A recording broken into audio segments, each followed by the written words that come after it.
প্রিয় ভাই ও বোনেরা, জীবনের প্রতিটি মুহূর্ত আল্লাহর পক্ষ থেকে এক একটি আমানত।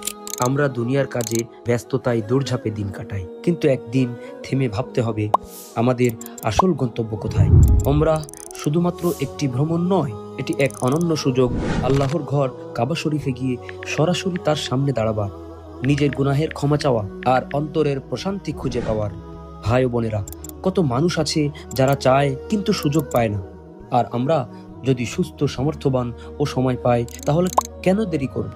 হয়তো এটাই হবে আমাদের জীবনের সবচেয়ে বড় মুহূর্ত, যেখানে আমরা নতুন ভাবে শুরু করব। আমরা যদি আল্লাহর ঘরে গিয়ে ইবাদত করি, দোয়া করি, চোখের জল ফেলি, তাহলে জীবনের সব দুঃখ, কষ্ট, হতাশা, পাপ সব যেন মুছে যায়। আজই সংকল্প নিন, ওমরাহ করুন। আপনার জন্য নয়, আপনার পরবর্তী প্রজন্মের জন্য নয়, বরং আপনার রবের জন্য। আল্লাহ আমাদের সবাইকে তার ঘরের যাত্রী হওয়ার তৌফিক দান করুন।